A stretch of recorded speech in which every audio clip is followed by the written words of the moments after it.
इस्लामाबाद से डील के बहुत करीब पहुंच गए हैं। पाकिस्तान में टैक्स जमा करना सबसे बड़ा मसला है।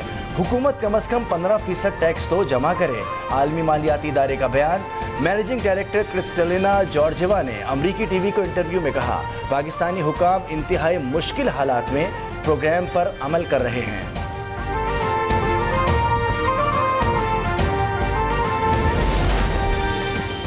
IMF की शर्त मंजूर। बैंकों के मुनाफे पर 40% तक विंडफॉल टैक्स आयद करने का फैसला। 55 अरब रुपए तक का टैक्स लगाने पर इत्तेफाक किया गया।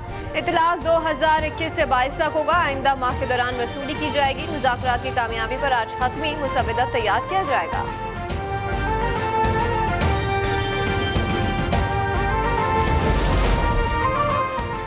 फैजाबाद धरना केस में शेख रशीद ने नजरसानी दरखास्त वापस ले ली। चीफ जस्टिस ने कहा, आपने अपील क्यों दायर की थी? 4 साल तक केस लटकाए रखा। ये नहीं हो सकता कि ऊपर से हुक्म आया और नजरसानी दायर कर दी। सच सब जानते हैं मगर कोई बोलने की हिम्मत नहीं करता। ये कोई मजाक नहीं। आपने पूरे मुल्क को नचा दिया। अदालत ने अफसार आलम की मुकदमा बहाली की दरखास्त मुस्तरद कर दी।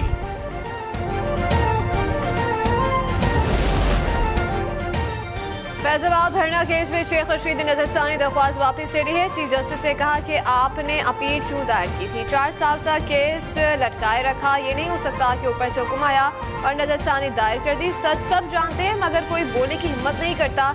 ये कोई मजाक नहीं। आपने पूरे मुल्क को नीचा दिया है और अदालत ने अफसर आलम की मुकदमा बहाली की दरख्वास्त मुस्तरद कर दी।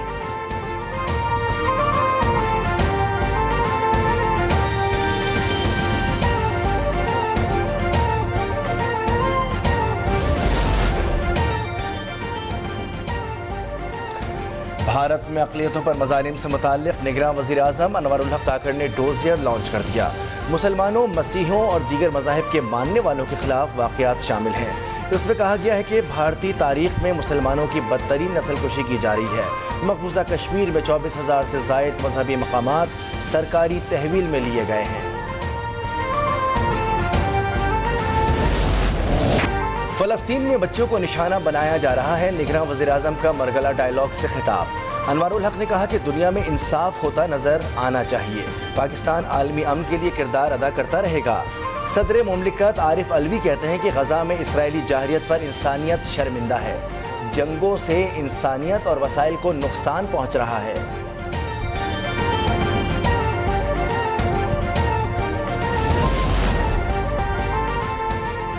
हमें हटाया ना जाता तो पाकिस्तान आज तरक्की याफ्ता ममालिक में शामिल होता। हमने दहशतगर्दी और लोड शेडिंग ख़त्म कर दी थी। नवाज शरीफ का कोयटा में बलूचिस्तान वर्कर्स कन्वेंशन से खिताब। पार्टी के तंजीमी उमूर का जायजा। आम इंतखाबात की तैयारियों पर सलाह मशवरे। पार्टी को मज़ीद मजबूत बनाने पर भी गौर किया गया।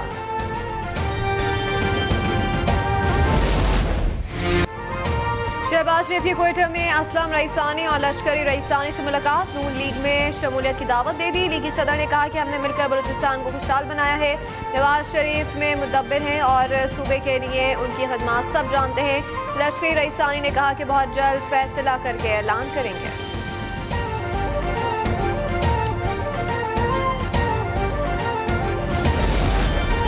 तोशाखाना केस में चेयरमैन तहरीक इंसाफ को रिलीफ। इस्लामाबाद हाई कोर्ट ने जमानत बहाल कर दी। 190 मिलियन पाउंड स्कैंडल में जमानत बहाली की दरखास्त गैर मौसर करार।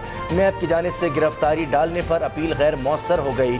चीफ जस्टिस आमिर फारूक ने महफूज फैसला जारी कर दिया।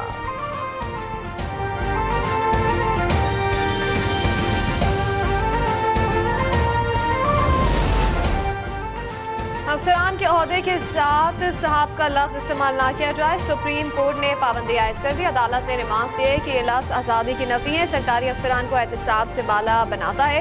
एडिशनल एडवोकेट जनरल DSP को साहब कह रहे थे। इंटरबैंक में डॉलर 17 पैसे सस्ता हो गया। 287 रुपए 70 पैसे पर लेन देन हो रहा है। ओपन मार्केट में 50 पैसे इजाफे से डॉलर 289 रुपए 50 पैसे का हो गया। स्टॉक एक्सचेंज में 36 पॉइंट्स का इजाफा। 56,702 पर ट्रेडिंग जारी।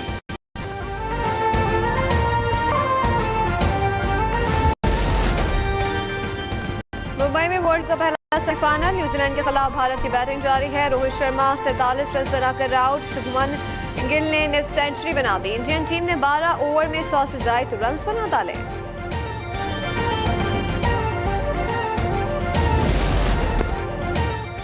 और वर्ल्ड कप जीतने के लिए इंडिया की चालबाजी, मैच से पहले पिच तब्दील कर दी।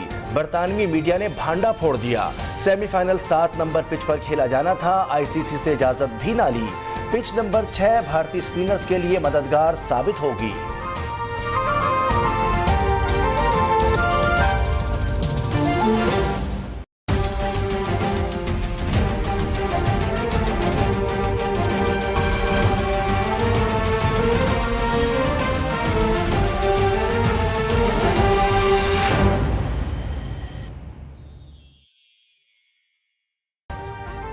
अभी सब्सक्राइब करें ताकि कोई खबर रह न जाए।